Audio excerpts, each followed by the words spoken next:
অনুরাগের ছোঁয়া ধারাবাহিকের আগামী পর্বে আমরা দেখতে পাবো রূপার শেষ সময়ে কবিরের হাত ধরে সূর্য ফিরে এসে রূপার চিকিৎসার সমস্ত দায়িত্ব তুলে নিল নিজের কাঁধে। হ্যাঁ বন্ধুরা, আমরা এমনটাই দেখতে পাবো অনুরাগের ছোঁয়া ধারাবাহিকের আগামী পর্বগুলোতে।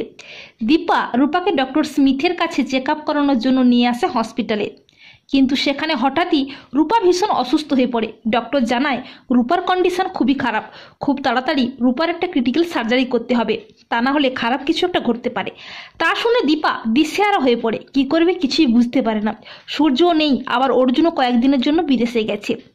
অপরদিকে সূর্য যে গ্রামে আছে, কবিরও যায় সেই গ্রামের একটা অনুষ্ঠানের বিশেষ গেস্ট হিসেবে, আর সূর্যও যায় সেই অনুষ্ঠানের বিশেষ গেস্ট হিসেবে। আর সেখানেই হঠাৎই কবির ও সূর্য মুখোমুখি হয়ে যায়। কবির বলে, সূর্য তুমি এখানে? কিন্তু ওখানে তো রূপা ভীষণই অসুস্থ, আমি তো জানতাম তুমি ওখানে আছো। ওর শরীরে একটা মারাত্মক রোগের বাসা বেঁধেছে, তাতে ওর প্রাণ সংশয়ের সম্ভাবনাও আছে।